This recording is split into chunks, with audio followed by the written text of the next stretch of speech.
자, 계시록 6장부터는 땅에 임하는 환란기와 일곱 심판에 관한 말씀이 나오는데, 첫 번째, 7년 환란기의 목적이 무엇이냐?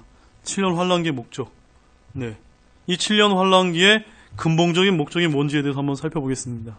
우리가 앞에 그림에서 살펴봤던 것처럼 다니엘의 71회에서 이미 살펴봤던 것처럼 이 7년 환란기는 전 3년반과 대환란이라 부르는 후 3년반으로 이렇게 나누어지는데요. 전 3년반은 적그리스도가 위장된 평화로서 유대인들과 어떤 화평 언약을 맺고 세상을 다스리지만 그 역시 7년 환란기에 속하기 때문에 자연환경이나 경제 정세 등으로 인해서 큰 고통이 있는 시기다라는 것을 기억하시기 원합니다. 또한 후 3년 반 역시 적그리스도의 정체가 본격적으로 드러나면서 그야말로 성경에 의하면 지옥에 가까울 만큼 극심한 큰 환란이 있는 시대다라고 해서 마태복음 24장 21절에 Great Tribulation이라고 큰 환란이라고 불리는 그때가 이제 시작이 되어 있습니다. 그러므로 7년 전체 기간은 우리가 환란기다라고 이렇게 우리가 칭할 수가 있고, 대환란이라고 하게 되면은 어디를 얘기합니까? 저 후 3년 반을 가리킨다라는 걸 기억하시기를 원합니다. 그래서 하나님께서 계획 없이 하시는 일은 아무것도 없는데요. 우리는 마지막 이 한 일에 70번째 한 일인 이 7년 환란기에 하나님께서 극심한 환란을 이 땅에 주시는 목적이 있습니다. 왜 주실까요? 그 말씀을 우리가 한번 살펴볼 텐데, 우리 다니엘서 9장 24절 말씀 먼저 보시겠습니다. 다니엘서 9장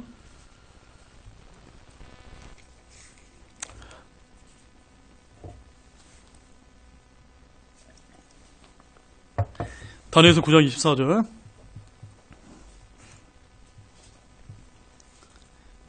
함께 읽겠습니다.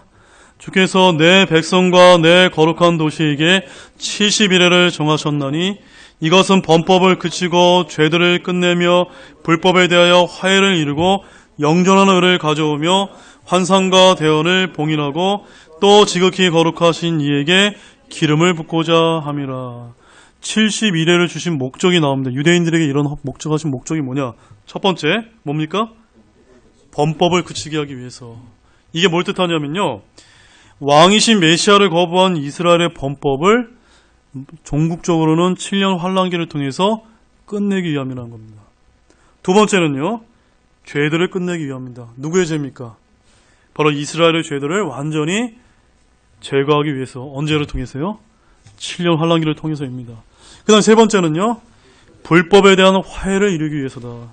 바로 이스라엘의 불법으로 인한 하나님의 원수관계가 회복되고 화해가 이루어지는 시기가 바로 7년 환란기를 통해서 마지막 때 온 이스라엘이 구원을 받게 된다는 로마서의 말씀이 성취되는 때라는 것입니다. 네 번째는요, 영전하는 의를 가져오기 위해서. 이건 뭘 뜻할까요? 바로 예수 그리스도께서 약속하신 천년왕국의 도래를 이야기하고 있습니다. 마지막 다섯 번째는 지극히 거룩하신 이에게 기름을 붓기 위해서. 이건 뭘 뜻하냐면 예수 그리스도의 이스라엘의 구원 사역의 완성과 더불어서 천년왕국을 통해서 예수님께서 메시아로 인정받는 시기가 바로 7년 환란기를 거쳐서 유대인들을 정결케 하신 다음에 종국적의 천년왕국이 여시는 것을 말씀하고 있습니다. 그래서 이 7년 환란기 기간은 1차적으로는 유대인들의 환란을 통해서 정결하게 돼서 메시아를 구원자로서 영접하는 때로서 주어졌다는 것을 보시기 바라고, 그러나 동시에 이 기간에 휴거받지 못한 채 환란기에 들어간 이방인들 가운데 여전히 셀 수 없이 많은 사람들이 순교하면서까지 믿음을 지키면서 구원받는 일들도 벌어지게 됩니다. 이들을 우리가 뭐라고 부릅니까? 환란 성도다라고 부릅니다. 우리 계시록 7장 한번 가보시죠. 요한계시록 7장 7장 9절 말씀.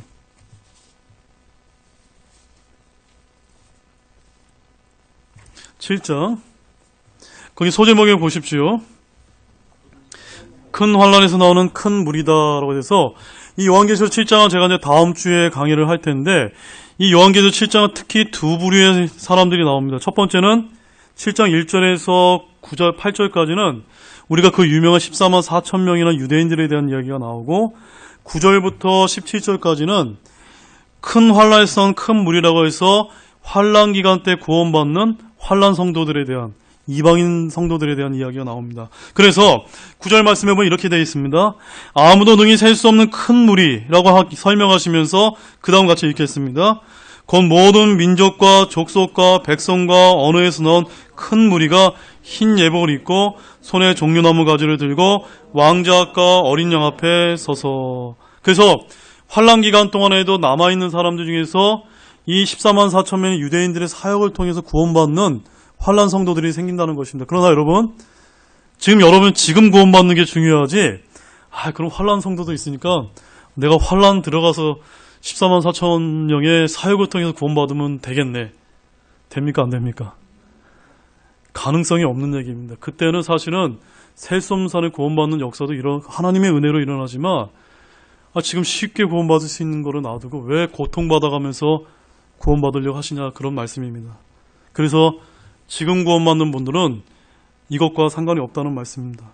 이들이 14절 말씀 보십시오. 이들은 큰 환란에서 나와서, 같이 읽겠습니다. 자기 예복을 씻고 어린 양의 피로 그것을 희게 한 자들이다. 이 표현이 중요합니다. 왜 이들이 우리 같은 이런 예수님을 믿고 구원받는 신약 성도가 아니냐면요, 우리는 누구의 피로 구원받았습니까?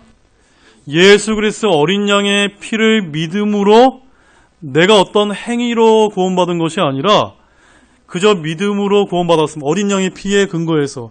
그런데 이들은요, 큰 환란에서 나와 자기 예복을 씻는데, 표현을 잡아보시죠. 씻을 때 누가 씻습니까? 어린 양으로 피로 씻기는 씻지만 자기 예복을 씻는 것도 추가된다는 겁니다. 한마디로 이들은 어린 양 예수 그리스도의 피를 믿고 구원받아야 되지만 끝까지 짐승의 표를 거부하면서 그 믿음으로 증명해야 됩니다. 그것은 이제 여기서는 자기 예복을 씻고라는 표현으로 우리가 좀 이렇게 비교해서 볼 수가 있기 때문에 이들은 신약 성도들이 아니라 환란 때 구원받는 셀 수 없는 사람이라는 것입니다. 자, 두 번째 환란의 종류가 나오는데요. 환란에는 성경에 총 26회가 나오는데 단수로 22번, 복수로 4번 정도 나오는데, 이 말은 원래 라틴어에서 트리빌리엄이라고 하는 말에서 나왔는데 원래 그 뜻은 고난과 고통과 괴로움을 뜻하고 합니다. 그래서 이 말은 원래 고난이라는 말로 이제 우리가 바꿔 불러도 상관이 없는데, 환란은 한번 따라해 보시겠습니다. 환란은 체질을 하여 알곡과 결을 분리시키는 것을 말합니다. 그게 환란의 이제 사전적인 정의입니다. 그래서 이 7년 환란기를 통해서 하나님께서 뭘 하시려고 하는 것이냐? 가치 있는 것과 가치 없는 것을 분리하기 위한 도구로서 이런 환란을 하나님께서 주셨다는 것입니다. 체질을 통해서 알곡으로 남은 자들, 바로 환란 성도들을 또한 이제 구원하시겠지만, 그들은 여전히 체질을 당하는 동안 대단히 상당한 큰 고통을 당하게 된다는 것입니다. 그러므로 지금 여러분들이 믿음으로 구원받고 이제 예수를 믿게 되면 예수님 오실 때 저 7년 환란에 들어가지 않고 들림받게 된다는 말씀입니다. 한 가지 우리가 여기서 이제 주의해야 될 점은요, 성도들이 일반적으로 받는 환란과 또한 계시록 4장에서 19장에 나와 있는 이 환란은 100% 다르다는 점입니다. 어쨌든 하나님께서 환란이라는 도구를 사용하셔서 유대인과 이방인들 중에서 천년왕국에 들어갈 자들을 고통 속에서 구분해내십니다. 그렇다고 해서 이 기간에 구원받는 사람들이 행위로 구원받는다거나 믿음의 행위를 더해서 구원받는 것이 아니라 다른 모든 사람들처럼 오직 무엇으로 구원받습니까? 믿음으로 구원받지만, 이 환란 기간에 구원받는 사람은 특별히 믿음으로 구원받지만 이 믿음으로 적그리스도의 표인 짐승의 표를 받지 않는 것으로 증명된다는 것이 오늘날 우리 신약시대에 구원받는 사람들과 틀리다는 점입니다. 자, 세 번째, 일곱 심판의 오해. 자, 이 그림을 좀 보시기 바랍니다. 자, 대부분의 사람들이 오늘 다루게 된 계시록 6장의 일곱 심판을 어떻게 이해하냐면요, 일곱 심판에 보면은 첫 번째 일곱 봉인이 나오고요, 일곱 나팔이 나오고 일곱 병이라는 것이 이제 계시록 6장부터 계시록 19장까지 이제 재앙들이 이렇게 여러 번 심판이 나오는데, 사람들이 자꾸 요한계시록을 어떻게 이해하냐면 시간대, 시간 순서대로 일어나는 걸 봐서 마치 퍼즐을 봉인에다가 나팔을 맞추고 나팔에다 병을 맞추니 이 퍼즐 모양을 보세요. 맞아 떨어지나 안 맞아 떨어지냐? 안 맞아 떨어진다는 겁니다. 그렇게 해석을 하면은 계시록이 완전히 이해가 안 된다는 말씀입니다. 계시록에 나와 있는 7 심판은 어떻게 이루어졌냐면요. 7 봉인 심판을 이렇게 쭉 말씀하신 다음에 7 나팔 심판을 말씀하시고 7 병 심판을 말씀하시는데 공교롭게도 여기 교집합이 있습니다. 이렇게 이제 약간 중첩돼서 계속해서 반복하고 강조하는 방법으로 요한계시록 재앙이 설명되어 있다는 거. 이것이 이제 여러분들이 좀 기억할 필요가 있습니다. 이것이 많은 사람들이 요한계시록을 이해하는데 자꾸 헷갈려하는 이유 중에 큰 오해 중에 하나가 바로 여기 있다는 것입니다. 그래서 많은 분들이 시간 순서에 맞게 일어난다고 생각을 해서 7 봉인 심판이 끝난 다음에 7 나팔 심판이 있고 그 이후에 7 병 심판이 일어나는 것이 이해하게 되면은 이게 뒤죽박죽이 돼가지고 이제 이해가 안 된다는 말씀입니다. 그러나 유대 묵시문학의 특징은요, 한번 이야기한 것 다시 이야기하고 또 강조하는 구조로 기록되어 있다는 것을 보시기 바랍니다. 그래서 이 3가지 종류의 심판들은 같은 사건을 기록한 것은 아니지만 비슷한 때의 일들을 재차 나열하고 있다는 점과 우리가 이제 다음 도표를 보게 되면 7년 환란기의 3가지 7 심판이 이루어진 지점을 우리가 대략적으로 이해할 수가 있습니다. 자, 전반부 3년 반엔 봉인 심판이 하나, 둘, 3개가 차례도 열리는 걸 볼 수가 있고 후 3년 반에는요 4, 5, 6 이제 봉인 심판이 열려 있어서 계시록 6장을 살펴보게 되면 첫 번째 봉인부터 6번째 봉인이 열리는 것까지만 이제 기록이 되어 있습니다. 그럼 목사님, 마지막 7번째 봉인은 어디 갔습니까? 이 7번째 봉인은 요 7 나팔 심판이라는 7번째 봉인이 후 3년 번에 하나부터 7까지가 집중적으로 일어납니다. 그리고 마지막 병 심판은 언제 일어납니까? 후 3년 반 중에서 요 7째 봉인 심판이 일어날 때 집중적으로 일어납니다. 그러니까 이 그림을 여러분들이 이해하신다면 요 앞에 보는 이 그림이 잘 이해가 되세요? 예. 요렇게 이제 7 심판들이 대략적으로 일어난다는 것을 여러분이 이해하시면 아마 이제 오늘 이제 이해하는 말씀들이 잘 이해가 되시기 시작할 것입니다. 자, 그래서 이 심판 시리즈의 열쇠는 6장과 8장과 9장과 16장인데 제가 얘기하지 않은 7장과 또 나머지 부분들은 삽입장입니다. 그래서 6장에 나와 있는 말씀이 오늘 다루게 될 7 봉인 심판에 관한 말씀을 다루게 될 텐데 먼저 제가 여기서 말씀을 드리고 싶은 것은 계시록에서 이 환란기에 대해 사건들은 시간별로 기록된 것이 아니라 철저히 주제별로 기록되어 있다는 것을 여러분 기억하시기 바랍니다. 계시록에서는 주님의 재림과 이 땅에 쏟아질 재앙에 대해서 4번에 걸쳐서 반복해서 설명하고 있는데 여러분 이것을 어떻게 이해하시면 되냐면 예수님의 초림을 기록한 그 말씀이 몇 개가 기록되어 있나요? 마태, 마가, 누가, 요한이 예수님의 그 공생의 기간을 각자의 그 관점에 따라 다양하게 같은 사건을 기록하고 있지 않습니까? 마찬가지로 오늘 계시록 역시도 주님의 다시 오심, 주님의 초림도 4개의 관점으로 기록되어 있듯이 주님의 다시 오심에 관한 이 말씀인 7년 환란 역시도 4번에 걸쳐서 기록되어 있는데 오늘 다루고 있는 이 6장은 7년 환란기 전체 기간을 다루고 있는 그 말씀이라는 것을 좀 보실 필요가 있습니다. 자, 사랑 여러분, 이제 7 봉인 심판에 대해서 말씀을 보게 될 텐데 지난주 계시록 5장에서 왕좌에 앉으신 분의 오른손에 봉인된 책과 그 책을 취하시는 어린 양 예수 그리스도를 봤습니다. 이제 드디어 6장부터 봉인이 하나씩 떼어지면서 어린 양이신 주님께서 그 봉인을 하나씩 떼기 시작하면서 환란이 시작되는 것을 볼 수가 있습니다. 자, 계시록 6장에서 19장은 하나님의 오른손에 있던 봉인된 책이 풀리면서 이 땅에 쏟아지는 재앙들과 결과에 대한 기록인데 이제 이 7 봉인을 떼는 심판은 세계 정세를 알리는 그 일부터 시작되고 있습니다. 자, 먼저 유명한 4명의 말탄자에 대한 내용이 등장하는데 잘 한번 보십시오, 여러분. 7 심판의 종류 내용을 개괄적으로 한번 보시고요. 오늘은 주로 어디를 보게 됩니까, 우리가? 이 봉인 심판에 관한 거를 보기 때문에 다음 장 보십시오. 자, 첫 번째 봉인 심판은 뭐에 관한 겁니까? 흰 말탄자. 두 번째는요, 붉은 말탄자. 세 번째는 검은 말탄자. 네 번째는 창백한 말탄자 해서 이 계시록의 6장에 나와 있는 유명한 네 군데의 말탄자가 나와 있는데 그것부터 먼저 살펴보도록 하겠습니다. 계시록 6장 1절에서 2절 말씀 같이 한 구절씩 또 읽도록 하겠습니다. 같이 읽겠습니다.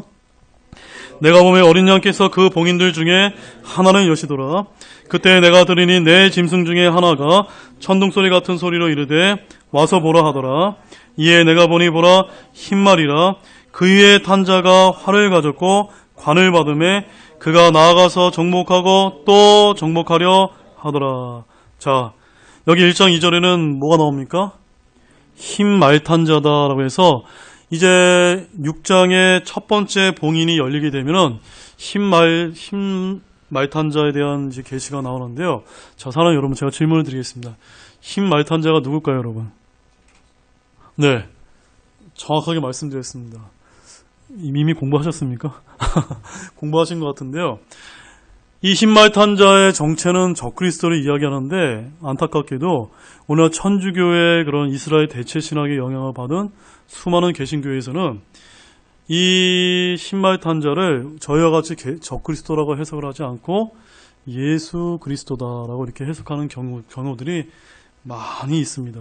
특별히 이제 신천지에서는 이 흰 말탄자가 예수 그리스도 이만이다라고 이렇게 또 이제 그렇게 이제 연결하는 건 이제 볼 수가 있는데 1절 말씀에 보면은 네 짐승주 중에 하나가 천둥소리와 같은 소리로 이르러 와서 보라라고 하는데 우리가 계시록 4장 7절에서 네 짐승 중에 첫 번째 짐승이 뭐였죠? 한번 눈으로 한번 살펴보죠. 계시록 4장 보십시오. 4장 7절 첫째 짐승이 뭡니까? 사자가 나옵니다. 그래서 사자가 와서 보라라고 이야기하자 2절 말씀에 흰 말과 그 위에 탄 자에 대한 이야기가 나옵니다. 그럼 왜 많은 사람들이 이 계시록 6장에 나와 있는 이 자를 왜 예수 그리스도라고 이제 해석을 하냐, 잘못 해석을 하냐면 바로 계시록 19장 11절에 나와 있는 예수 그리스도와 혼동하기 때문입니다. 그 말씀을 가보겠습니다. 계시록 6장 말씀을 손에 껴놓으시고 계시록 19장 11절 말씀을 보십시오. 자, 소제목에 그리스도의 재림이라는 거 보이시죠, 여러분? 자, 11절 말씀 보겠습니다. 또 내가 하늘에 열린 것을 보니 보라 흰 말이라. 그 위에 타신 분은 신실하시니 참되시니라 불리더라. 그분은 의로 심판하며 전쟁을 하시느니라. 바로 요한계시록 19장에서 바로 예수님께서 7년 환란기 끝에 지상재림하시는 말씀이 여기 계시록 19장 11절에 나와 있는데 20장부터는 무엇이 시작되나요? 천년왕국에 관한 말씀이 시작됩니다. 그래서 계시록 19장 11절 말씀은 지상재림하신 예수님에 대한 모습이라는 걸 알 수가 있는데 지상재림하신 예수님도 어때요? 동일하게 흰 말을 타고 오십니다. 그래서 많은 분들이 계시록 6장에 나와 있는 분도 바로 예수님이 아니겠냐라고 오해하는데 그렇지 않습니다. 왜 그러냐면 한번 자세하게 살펴보겠습니다. 요한계시록 19장 11절과 요한계시록 6장을 손에 둘 다 같이 껴놓으세요. 자, 요한계시록 6장 2절에 흰말 타는 왕관이 몇 개입니까? 왕관. 뭐라고 기록되어 있습니까? 6장에? 그 위에 탄 자가 활을 가졌고 관을 받음에라고 해서 영어 킹제에 있으면 왕관이 몇 개입니까? 크라운이라고 해서 하나입니다. 한 왕관입니다. 그런데 요한계시록 19장 11절 말씀 보십시오. 12절 말씀 볼까요? 12절 같이 읽겠습니다. 그분의 눈은 불꽃 같고 그분의 머리 위에는 많은 관이 있었으며 또 그분께 기록된 한 이름이 있으니 그분밖에는 아무도 그것을 알지 못하더라. 몇 개의 관 쓰셨습니까? 많은 관, many crowns라고 해서 관이 여러 개의 왕관을 쓰고 계시답니다. 한마디로 흰말 탄 자는 똑같은데 한쪽은 하나 썼고 하나는 여러 개 썼습니다. 제가 항상 우리 오전 성경 공부 시간에도 우리 린튼 스미스 목사님 말씀하셨죠. 다른 것은 다른 것이다. 같지 않은 거라는 겁니다. 그것이 항상 성경 해석 원칙의 원칙입니다. 두 번째, 계시록 6장 2절의 흰말 탄 자는 뭘 가졌습니까? 활을 가졌습니다. 그러나 계시록 19장 15절에는요. 같이 한번 보겠습니다. 계시록 19장 15절 읽어보겠습니다. 그분의 입에서 예리한 검이 나오는데 그분께서 그 검으로 민족들을 치시고 또 철장으로 그들을 다스리시리라. 또 그분께서는 전능자 하나님의 맹렬한 진노의 포도즙들을 밟으시며 자, 뭘 갖고 있습니까? 예리한 검을 갖고 있어서 한 분은 활을, 하나는 검을 갖고 있기 때문에 다른 것을 갖고 있다는 말입니다. 또한 세 번째로 요한계시록 6장 2절의 흰말 탄 자는 뒤에 뭐가 따라오냐면 둘째 봉인이 열리면서 무엇이 따라오냐면요. 사망과 지옥과 기근이 이제 뒤따르는 걸 볼 수가 있는데 요한계시록 19장 14절 말씀 보십시오. 같이 읽겠습니다. 하늘에 있던 군대들이 희고 깨끗한 고운 아마포 옷을 입고 흰말을 타고 그분을 따르더라. 무엇이 따릅니까? 하늘에 있던 군대들이 따릅니다. 바로 저와 여러분들이 공중으로 들림받았다가 그리스도의 심판석과 어린 양의 혼인식을 거쳐서 주님이 지상재림을 할 때 우리도 그 흰말 탄 군대들에 속해서 함께 예수님과 함께 이 땅을 통치하기 위해서 내려오게 되는 그런 말씀을 하고 있습니다. 그래서 계시록 6장의 흰말 탄 자와 계시록 19장의 흰말 탄 자가 같습니까? 틀립니까? 다르기 때문에 6장 2절에는 적그리스도고 계시록 19장은 예수 그리스도라는 겁니다. 단지 공통점은 뭡니까? 흰말 탔다. 네, 흰말 탔던 거 그 하나 때문에 같은 분으로 보게 되면 큰일 납니다. 그래서 그러면 왜 이렇게 일어날까? 왜 그러면 적그리스도도 흰말을 타는 이유가 뭘까요, 여러분? 흰색이 주로 뭘 뜻할까요? 평화를 상징합니다. 아까 우리가 그림에서 보았듯이 7년 환란기의 전 3년 반 동안 적그리스도가 유대인과 뭘 맺죠? 평화조약을 맺기 때문에 이것은 거짓 평화를 상징합니다.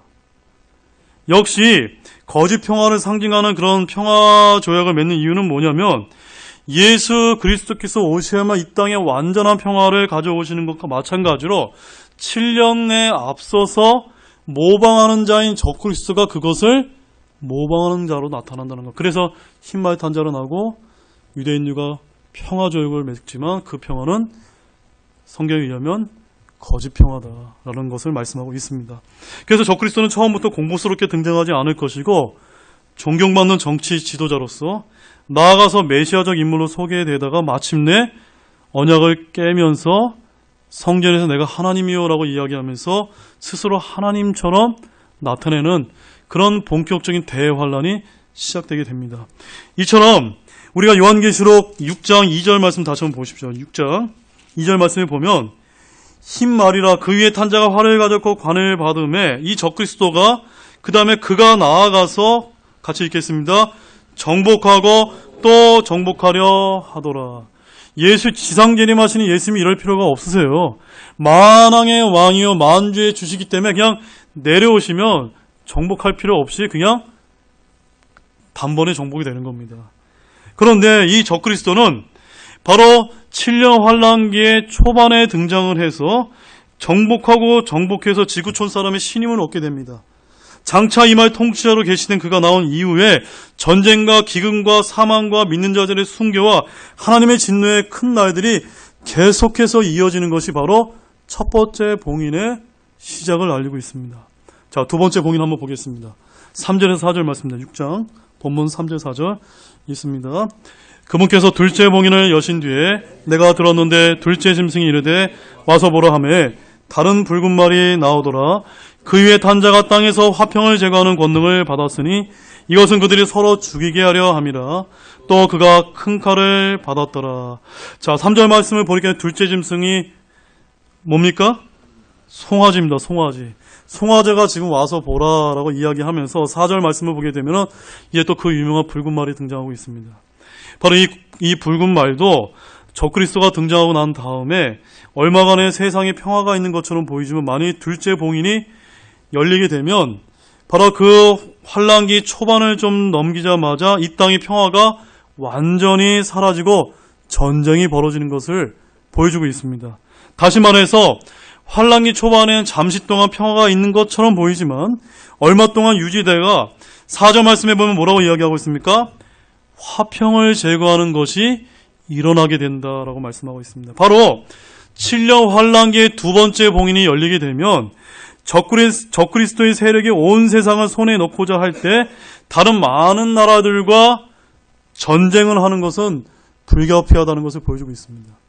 이로 인해서 전쟁이 일어나게 되면 무엇이 보여지게 될까요? 많은 사람들이 죽게 되면서 붉은 피가 뿌려지는 수많은 전쟁들이 일어나 예수님이 하신 말씀이 이제 성취가 되게 됩니다. 우리 마가복음 13장 7절 말씀 보십시오. 마가복음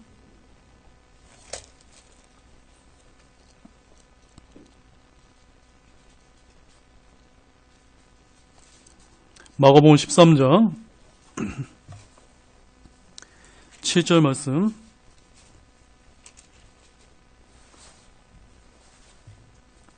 있습니다.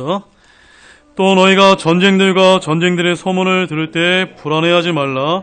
그런 일들을 반드시 있어야 하되 아직 끝은 아니더라. 이제 아직 끝은 아니다라는 말씀의 의미를 아시겠습니까? 이때가 언제를 가리킵니까? 지금 7년 이 계시록 6장에 둘째 봉인이 열리는 그 환란의 때를 지금 가리키고 있습니다. 둘째 봉인은 뭡니까? 붉은 피, 전쟁, 칼, 바로 그 전쟁, 수많은 전쟁이 적그리스도의 손에 의해서 수많은 붉은 피를 흘리게 되는 것을 지금 상징하고 있습니다. 자, 세 번째 봉인 보겠습니다. 세 번째 봉인.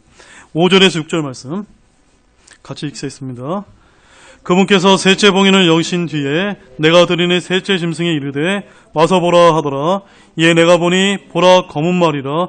그 위에 탄 자가 손에 저울을 가졌더라. 또 내가 들으니 내 짐승의 한가운데서 한 음성이 이르되 1데나리온의 밀 한 대요 1데나리온의 보리 석대로다. 너는 주의하여 기름과 포도즙은 해치지 말라 하더라. 굉장히 어려운 말씀같이 보이지만 여러분이 설명을 잘 들으시면 그렇게 어렵지 않은 말씀이라는 걸 알 수가 있습니다. 셋째 봉인은 무엇이 나옵니까?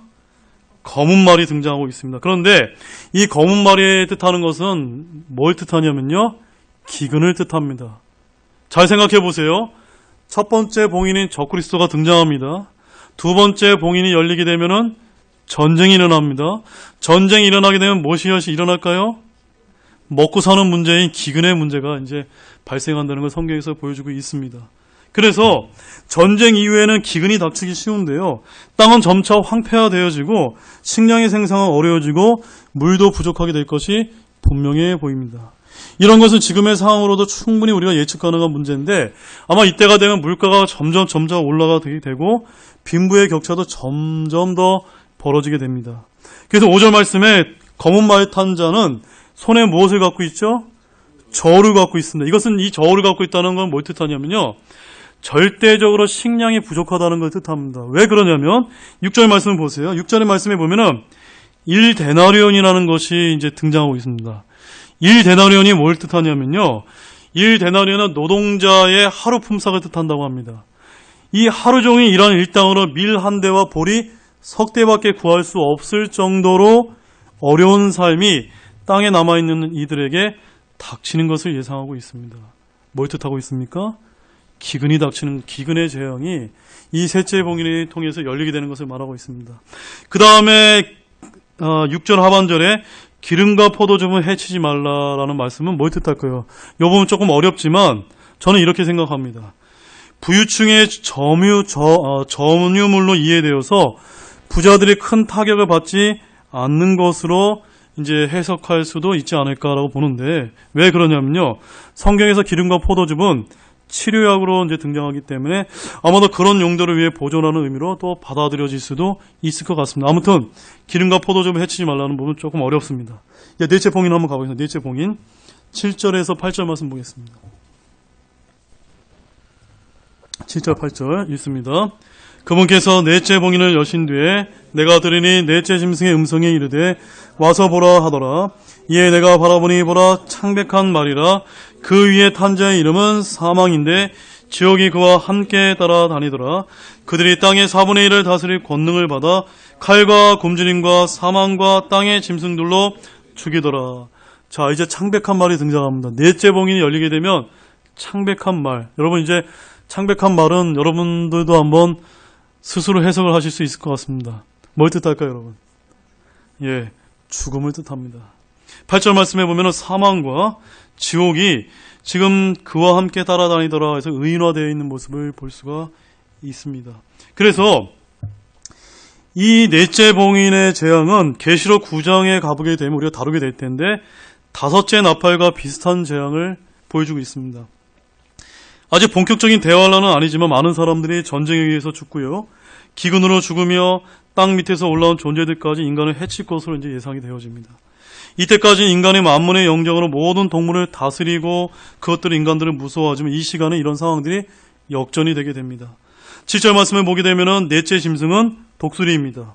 8절 말씀에 보게 되면은 이제 환란기의 네 번째 해로 접어들게 되는데, 즉 후 3년 반 초반의 일이 될지 모릅니다. 그래서 제가 표에서 보여드렸죠. 네 번째 봉인이 후 3년 반에 초반에 벌어지는 일이라는 거 제가 보여드렸습니다. 그래서 말 그대로 무엇이 열리냐면 지옥이 열리고 있는 모습이 대환란 후 3년 반의 시작과 함께 시작되고 있습니다. 지옥이 열립니다. 지옥이 열리게 되면 그 안에 있던 악친하고 부패한 영적 존재들이 세상으로 쏟아져 나옵니다. 사망과 지옥이 의인화되어 있는 것을 우리가 주목해 본다면, 우리는 환란기 후 3년 만에 시작되게 되면 지옥에 있는 존재들이 땅 위에 토해질 가능성이 있습니다. 물론 이것은 확실치는 않지만 이 구절 외에 특별한 교리를 뒷받침한 구절이 충분하지 않기 때문입니다. 그래서 어떠한 목사님들은 이렇게 흥미롭게 또 주석을 하시는 분이 있는데 그냥 흥미삼아만 들어주시기 바랍니다. 이 계시록의 넷째 봉인의 상황이 문자 그대로 이루어진다면, 오늘날 우리가 이제 그 세상 사람이 좋아하는 공포 영화 중에 유행하는 영화 중에 뭐가 있습니까? 요즘에 좀비 호러 무비 있죠. 그런 세상들이 열리는 때하고 비슷하지 않을까라고 이렇게 흥미롭게 이제 주석하시는 분들도 있는데, 어디까지나 이거는 그냥 그분의 해석일 뿐이고, 아무튼 7년 환란기 후 3년 반이 되게 되면은 그런 끔찍한 일들이 일상적으로 일어난 재앙이 시작되는 때다라고 이렇게 여러분 이해하시면 되겠습니다. 왜 그러냐면 지옥이 땅으로 개방이 되면 그 안에 있던 영적인 존재들이 땅으로 올라와서 사람들을 죽이는 것으로 나타나기 때문입니다. 계시록 9장을 가보시게 되면, 계시록 한번 9장 가보십시오. 계시록 9장.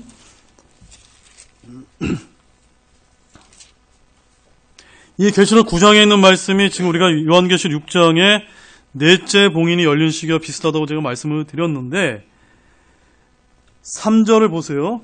읽어볼까요? 또 메뚜기들이 연기 속에서 나와 땅 위로 올라오는데 그것들이 땅에 있는 전과들의 권능과 같은 권능을 받았더라. 자, 사랑하는 여러분, 이 메뚜기 문자 그대로의 여기 땅에서 돌아다니는 그 곤충들은 아닙니다. 이 메뚜기는 저 땅 속에 있는 지옥에서부터 올라오는 영적인 존재인 그 초자연적인 존재를 이야기하고 있습니다. 그래서 이 메뚜기들이 지옥에서 올라오게 되면은 그들은 사람을 죽이지는 않고 단지 죽음의 고통만 5달 동안 준다라고 말씀하고 있습니다. 어쨌든 땅 밑에서 올라온 존재들에 의해서 사람의 4분의 1가량이 죽게 되고 남은 자들 중에 3분의 1이 환란기 끝에 죽게 되는 일이 발생하게 됩니다. 자, 요한계시록 9장 18절 말씀 보겠습니다. 9장 18절 있습니다.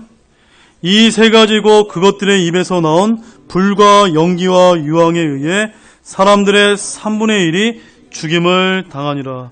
아까 계시록 6장 8절에서 사람 몇 명이 죽는다고요? 땅의 4분의 1이 죽게 되는데, 또 나중에 환란기 끝에는 남은 자들 중에 또 3분의 1이 죽게 됩니다. 그러니까는 여러분 한번 그 7년 환란기를 한번 생각해 보시죠. 얼마나 많은 사람들이 고통과 재앙과 끔찍한 일로 인해서 죽어나가는 시기, 거의 지옥과 다름이 없다. 여러분 이렇게 생각해 보면 되겠습니다. 그런데 이 죽은 사람에 대한 숫자는요, 둘째 봉인이 열릴 때 전쟁으로 인해 죽은 숫자는 포함하고 있지 않습니다. 헤아릴 수 없이 많은 환란 성도들 역시도 목배임을 당해서 죽게 될 텐데, 이 역시도 여기에 포함되어 있지 않은데 앞으로 얼마 남지 않은 생존자들이 남게 될 것을 보여주고 있습니다. 자, 5번째 봉인 한번 보겠습니다. 5번째 봉인은 9절에서 11절 말씀입니다. 본문 9절에서 11절 말씀 같이 읽겠습니다. 그분께서 5째 봉인을 여신 뒤에 내가 제단 안에서 하나님의 말씀과 자기들의 간직한 증인으로 인해 죽임을 당한 자들의 혼인들을 보았는데 그들이 큰 음성으로 외쳐 이르되 거룩하고 진실하신 주여, 주께서 땅에 거하는 자들을 심판하사 우리의 피에 대한 원수를 갚아주지 아니하시는 일이 얼마나 더 지속되리까 하더라. 그분께서 그들에게 각각 흰 예복을 주시며 또 그들의 동료들 종들과 형제들도 그들처럼 죽임을 당해 그 수가 찰 때까지 그들이 아직 조금 더 안식해야 한다고 그들에게 말씀하시더라. 자, 이제 9절에 보게 되면 5째 봉인이 열리면서 죽임당한 혼들의 외침, 바로 환란기도에 순교당하는 환란 성도들의 순교가 나타나고 있습니다. 그런데 이 순교자들이 어디에 나타나고 있습니까? 제단 아래에 나타난 겁니다. 제단 아래. 사랑하는 여러분, 이 제단이 어디일까요? 저 셋째 하늘에 있는 제단일까요? 이 땅에 있는 제단일까요? 이 제단은 아까 우리가 7년 환란기 보게 되면은 환란기 시작 때 무엇이 시작되죠? 적그리스도가 등장해서 유대인들과 화평 언약을 맺으면서 이스라엘 땅에 제3 솔로몬 성전을 세우게 됩니다. 그래서 그 이스라엘 사람들이 2000년 동안 행하지 못했던 그 성전 예배를 드리게 되는데, 그때 언약을 3년 만에 깨면서 적그리스도가 내가 하나님이다라고 칭하면서 이때 제단에다가 누구를 바치냐면요, 이 환란 성도들의 목을 베어서 갖다 바치는 끔찍한 일이 벌어지게 될 것이다 라고 말씀하고 있습니다. 이 말씀은 데살로니가 후서 2장 3절과 8절에서 말씀하고 있고, 아무튼 적그리스도가 자칭 하나님이라고 칭하면서 거기에 앉아서 이 성전 밖의 문자적인 제단에서 사람들을 사탄에게 경배하기 위해서 제단의 제물로 목베어 순교당하게 한다는 말씀입니다. 자, 계시록 20장 4절 말씀 보십시오.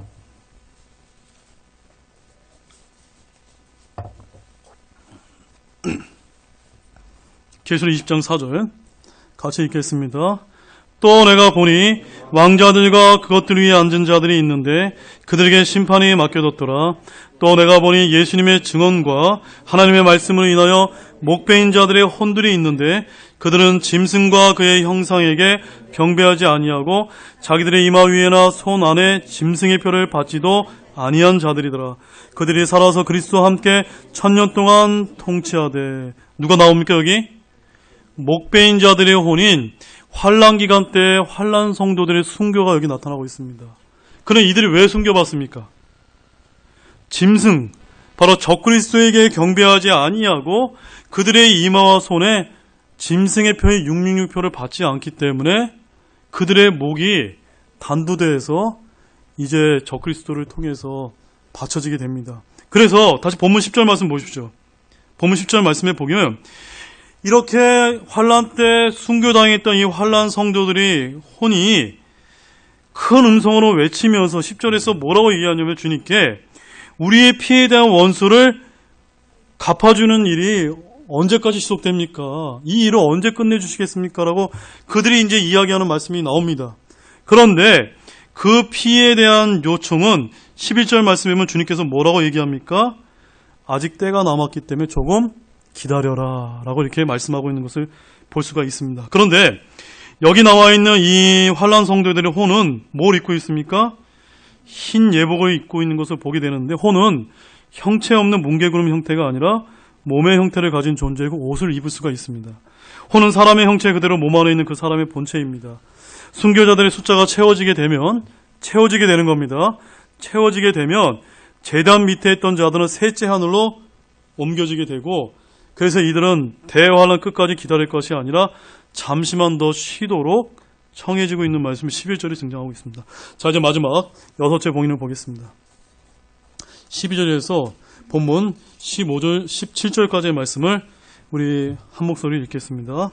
그분께서 6째 봉인을 여신 뒤에 내가 보니 보라 큰 지진이 나며 해는 머리털로 짠 상복같이 검게 되고 땅은 피같이 되며 하늘의 별들은 무화과나무가 강풍에 흔들릴 때 설익은 무화과가 떨어진 것 같이 땅에 떨어지고 하늘은 두루마리가 함께 말리는 것 같이 말려 떠나가며 모든 산과 섬도 그들의 자리에서 옮겨짐에 땅의 왕들과 위대한 자들과 부자들과 총태자들과 용사들과 모든 남자 노예와 모든 자유로운 남자가 동굴과 산들의 바위들 속에 숨고 산들과 바위들에게 이르되 우리 위에 떨어져 왕자에 앉으신 분의 얼굴에서와 어린 양의 진노에서 우리를 숨기라. 그분의 진노의 큰 날이 이르렀으니 누가 능히 서리요 하더라. 자, 여기서 17절 말씀이 중요합니다. 이 마지막 6째 봉인은 17절에 그 해석의 열쇠가 있습니다. 뭐라고 이야기하고 있죠? 그분의 진노의 큰 날이 이르렀다. 그러니까 7년 환란기 중에서 가장 극심한 하나님의 마지막 심판이 열리는 때가 언제입니까? 6째 봉인과 관련되어 있다는 말씀입니다. 그래서 우리 아까 표 보셨죠? 6째 봉인 언제입니까? 마지막 7째 나팔 심판과 병 심판과 관련되는 그 시기가 겹치고 있다는 겁니다. 마지막 때에 열리는 시기입니다. 그래서 예레미야서 30장 7절 말씀에 아 슬퍼도다 그날이 커서 그것과 비길 것이 없나니 그날은 곧 야곱의 고난의 때로다. 그러나 그가 그 고난에서 구원을 받으리라 라고 말씀하고 있습니다. 이제 7년 환란기가 모두 끝나는 시점에 와 있습니다. 이후에 다시 7 나팔 심판이 이어지게 되는데 그것은 우리가 아까 봤던 앞에 있는 표와 그림을 통해 이제 여러분이 이해했다시피 새로운 사건의 시작이 아니라 환란의 과정들이 후 3년 만에 집중적으로 일어나는 걸 보여주게 됩니다. 한번 우리 요한계시록 8장 한번 가보시죠. 8장 1절에서 2절 말씀 보시죠. 한번 같이 한번 읽어보실까요? 그분께서 7째 봉인을 여실 때 하늘이 반 시간쯤 고요하더라. 내가 하나님 앞에 서 있던 7 천사를 보았는데 그들이 7 나팔을 받았더라. 나중에 계시록 8장에 강의 가서 더 자세하게 제가 강의 말씀드리겠지만 7째 봉인이 열릴 때 어떤 현상이 일어납니까? 하늘에 반 시간 고요해지는 뭔가 이 천체에 어떤 대재앙이 일어나고 있는데 이 7째 봉인이 열리는 모습과 오늘 우리가 본문 살펴봤던 6째 봉인이 열리는 때하고 상황적으로 비슷한 말씀이 이어지고 있다는 겁니다. 그래서 6째 심판과 7째 심판이 다른 심판이 아니라 같은 심판을 이야기하고 있다는 것을 여러분 기억하기를 원합니다. 바로 이 6째 봉인이 열리게 될 때 주의 날에 하늘의 변화가 있게 되는데 12절 말씀을 보십시오. 6째 봉인이 환란기에 일어나게 됐을 때 재림의 징조가 어디에 나타납니까? 하늘에 나타나게 됩니다. 그래서 큰 지진이 나며 해는 머리털로 짠 상복같이 검게 되고 달은 피같이 되며 여러분 해가 검게 되고 달이 붉게 된다고 한번 상상해 보십시오. 이해가 되십니까? 굉장한 끔찍한 일이 저 우주에 일어나게 되는 것을 보여주고 있습니다. 그 다음에 13절 말씀을 보십시오. 하늘의 별들이 땅에 떨어지게 되면 어떤 일이 벌어질까요? 아마도 지구가 다 타버려서 없어질지도 모릅니다. 이 별들을 우리가 문자적으로 해석을 하게 되면 지축이 크게 이동하면서 일어나는 현상을 묘사하는 것처럼 보입니다. 또한 여호수아에 있는 말씀처럼 지구가 잠시 운행을 멈추거나 히스기야의 말씀처럼 지구가 자전을 거꾸로 하게 되건 아무튼 천체가 따라서 이동할지 모릅니다. 그리고 별을 하늘의 별똥별들로 우리가 해석을 하게 되면 운석들이 지표면을 때리는 것으로 해석되어질 수도 있습니다. 또 14절 말씀을 보게 되면 앞서 추측이 지축의 대이동을 뒷받침하는 것처럼 보이는데 어떤 일이 벌어집니까? 산과 섬이 제자리에서 옮겨지는 대지진과 변동이 있게 됩니다. 또한 15절에서는 두려워하며 숨는 이자들은 구원받지 못한 자들을 말하고 있고 16절은 이들이 하나님을 대적하는 자임을 보여주고 있습니다. 그 다음에 17절 말씀에 보게 되면 그분의 진노의 큰 날은 환란기 끝에 있게 될 날이고 이때는 초대교회 때 성취된 날이 아님을 분명히 보여주고 있습니다. 바로 베드로전서 4도행전 2장에 보게 되면 하늘의 현상들을 우리가 묘사하고 있지만 그것이 사도행전 2장에서 실제 일어나지 않았기 때문에 주의 진노의 날은 미래에 있게 될 날이다라는 것을 우리가 알 수가 있습니다. 자, 우리 이제 다시 한번 이 표를 한번 보시기 바랍니다. 오늘 우리가 요한계시록 6장과 8장에 있는 개략적인 말씀을 통해서 성경에 등장하고 있는 7 봉인 심판의 모습을 살펴봤습니다. 첫 번째 봉인은 뭡니까? 흰말 탄 자입니다. 뭘 뜻하죠? 적그리스도를 뜻합니다. 두 번째 봉인 붉은 말 탄 자입니다. 뭘 뜻합니까? 전쟁을 뜻합니다. 전쟁을 통해 수많은 사람들이 붉은 피를 흘리는 것을 보여줍니다. 세 번째 검은 말 탄 자가 등장하면 뭘 뜻하죠? 손에 저울을 갖고 있는 것 통해서 기근, 바로 그런 것들이 벌어지는 것을 보여주고 있습니다. 네 번째 창백한 말 탄 자로 해서 전 3년 반이 끝나고 후 3년 반이 시작되는 그 시기에 바로 대환란이 시작되면서 사망과 지옥이 열리는 것을 보여주고 있습니다. 다섯 번째 환란 성도의 이제 때 죽었던 죽임당한 자들의 혼들의 외침이 다섯 번째 봉인과 함께 열리는 것을 보여주고 있습니다. 여섯 번째는요, 7년 대환란기의 마지막 때에 일어난 일로 지진과 해가 검게 되고 달이 피로 묻으며 사람들은 어린 양의 진노에 숨게 되는데 이 사람들은 어떤 사람들입니까? 믿는 사람들이 아니야. 여전히 이런 엄청나게 끔찍한 재앙과 환란을 보면서도 회개하는 것이 아니라 어떻게 합니까?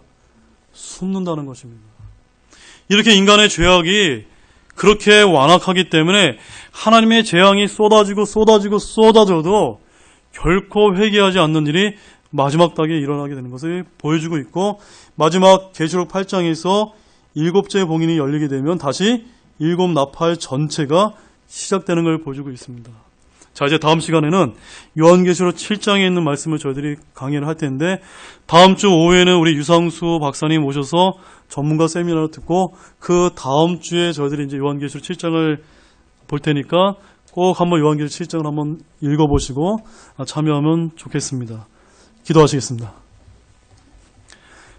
하나님 아버지, 참 감사를 드립니다. 오늘 저희가 요한계시록 6장에 있는 말씀을 통해서 하나님의 귀한 말씀을 살펴보았습니다. 오늘 처음 듣는 분들은 좀 어려운 말씀일 수도 있는데, 이제 계속해서 하나님의 말씀을 공부하고 연구함으로 인해서 더욱더 이 하나님의 귀한 말씀을 잘 깨닫을 수 있는 그런 모든 분들이 될 수 있도록 도와주시기를 원합니다. 참으로 이 요한계시록에 나와 있는 이 7년 대환란기의 심판과 재앙이 어찌 보면 굉장히 끔찍하고 무서운 일이지만, 지금 이 순간에 우리가 구원받게 된 신약 성도들과는 상관이 없는 그런 계시의 말씀이라는 것을 저희들이 깨닫게 해주시면 참 감사를 드립니다. 하나님 아버지, 이 시간에, 이 신약 시대, 이 교회 시대에 여전히 구원받지 못한 사람들이 많이 있습니다. 그들에게 우리가 복음을 증거해야 될 책임이 저희들이 주어져 있다는 것을 꼭 저희들이 자각할 수 있도록 도와주시기 바랍니다. 감사를 드리며 이 모든 말씀을 예수님의 이름으로 간절히 기도를 드렸습니다.